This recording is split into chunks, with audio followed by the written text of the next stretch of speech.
Hey guys, it's Chris, and welcome back to Repeat Offender, episode number 4. And this week's song is going to be Yvette Young's Always.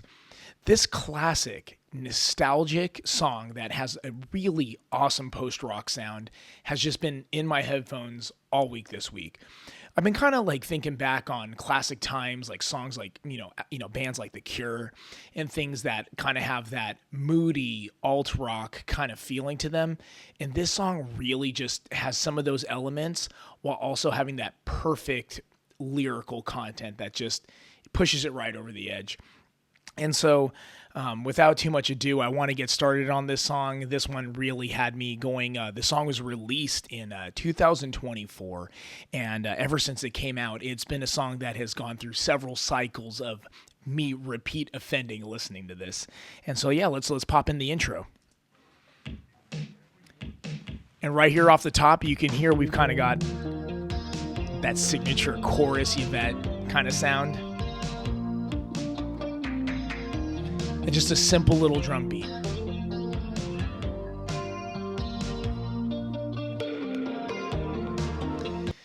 This song has a really great soundscape, and one of the reasons that I enjoy the soundscape in this song so much is because it's got such a simple drum beat. And, kind of thinking back to when I used to make music when I was younger, I used to always demo things out with a really simple but clear drum beat.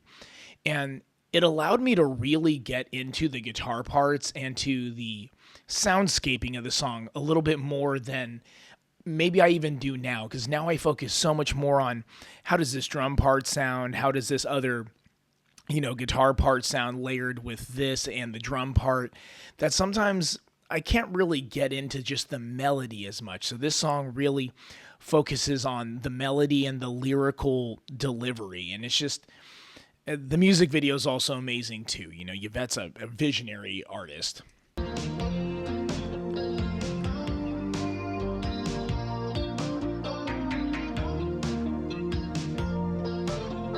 Those layered guitars sounding amazing.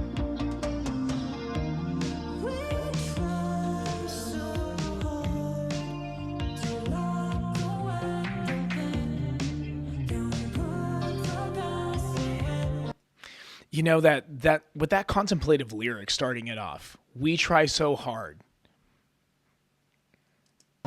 to lock away the pain.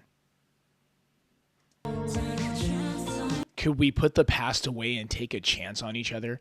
We try so hard to lock away the pain. Could we put the past away and take a chance on each other?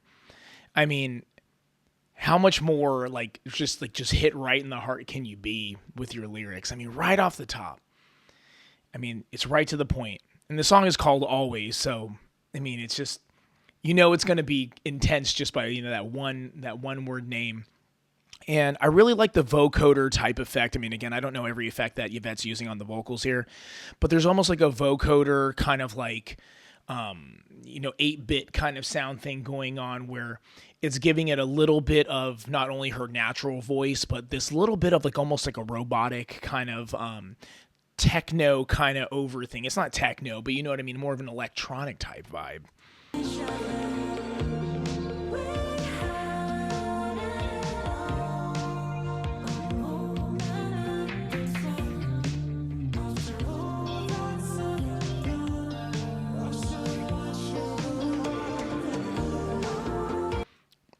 I mean, that dip off on the vocals too, how she has like the D tune going on one vocal and then she has the other vocals staying high.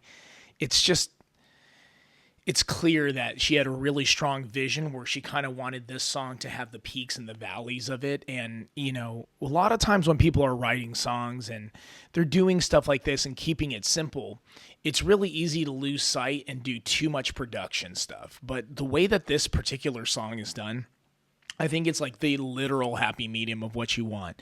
Because I'm getting this nostalgic feeling. I feel like I'm almost hearing like a song by The Cure. I'm like, is the song from the late 80s, early 90s, and that post-rock sound? But at the same time, I'm hearing certain guitar tonalities and certain techniques used in the recording that are even more modern. And, so it's really giving that the modernity is really meeting the nostalgia. And it's just a real hard balance to get. And I just, again, I really just kudos to Yvette for being able to nail that.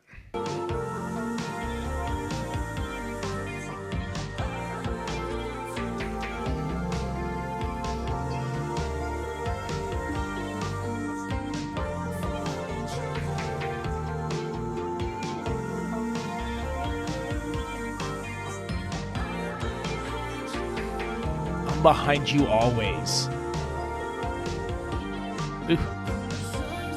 Because I'm still holding on. That little guitar melody, that little solo, that, if you know the song Love Song by, again, I keep bringing in The Cure, but the Love Song had that little melody. That happens between like the choruses and the verses. This little melody here is very reminiscent in placement like that. I mean, obviously, totally different melody, but the placement of it is genius.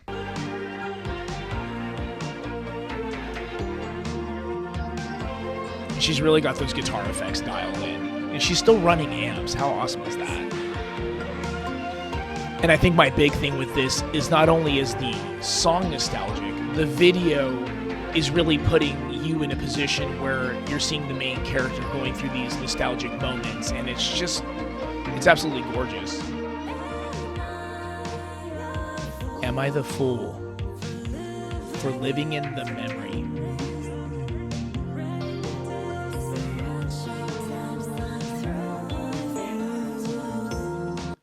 Watching time slip through my fingers.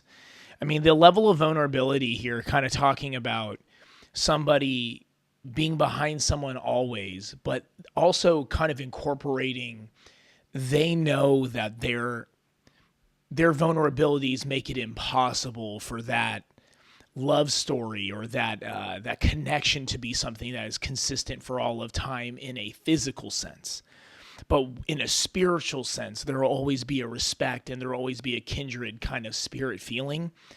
Is something that I think we've all felt before in our life, where we've had someone or we've met somebody where their presence couldn't always be there in our life. We couldn't always enjoy them being around physically, whether that was our personalities changed over time, or admittedly we changed to the point that we pulled back, whether we felt too much or we felt too little.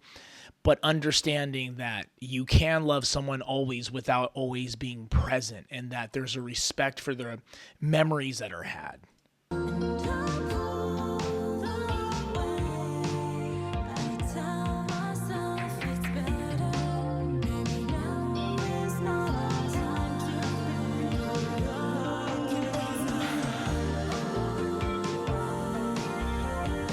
Wow. And it just, again, that dip, that vocal detune into like the high, almost like kind of like soothing, wavy pre-chorus vocals. It's amazing. Chorus vocals, not pre-chorus. I'm behind you always because I'm still holding on.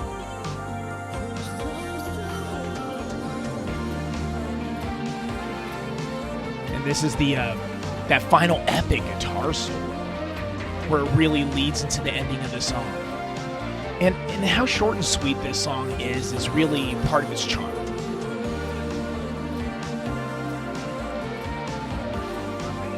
And that type of guitar distortion is really hard to get, where it's distorted like that but so smooth.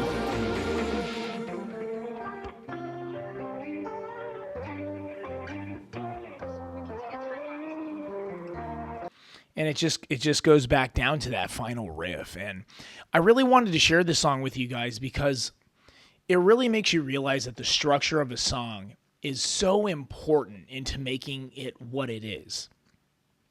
You can have perfect production. You can have, like really cool guitar sounds, drum sounds. You can have the best vocalists in the world, but having the song arranged in the way that you can listen to it a lot of times is really what makes a song for me something that it's like those movies you watch again and again. You know the part's coming, but it still hits you every time. You know that character's going to die and it still like messes you up. You're still like, oh gosh, I feel it.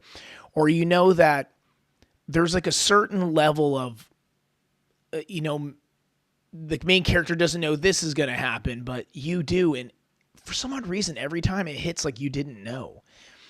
And I kind of feel that way about repeat songs that I listen to, because the ones that I choose, it's really about the structure. It's really about how they're laid out. The melodies have to be on point, of course, but that structure, that climax and back down into something that's a little bit more, you're kind of going through it and then it goes back up again. That is just hyper important. And one of the things I've come to realize when I listen to songs on repeat, it's much like, you take a path to work every day, or you take a path like, you take a walk, or you do something in your local neighborhood. You might be going to your favorite guitar store, whatever it is that you're doing.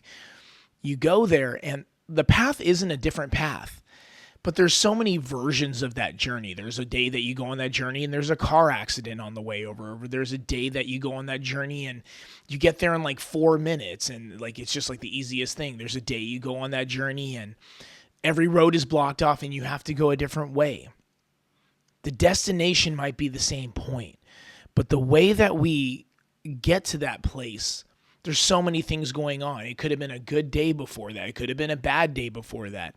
Maybe there's a part of you that's like looking forward to going to the guitar store because that uplifts you. Maybe there's a day that you went to the guitar store and you argue with your significant other on the way there and it ruins that day at being at the guitar store. So really my point that I'm making is in that repeat offender type way, the song Always really just points out that how important the structure is along with the sounds.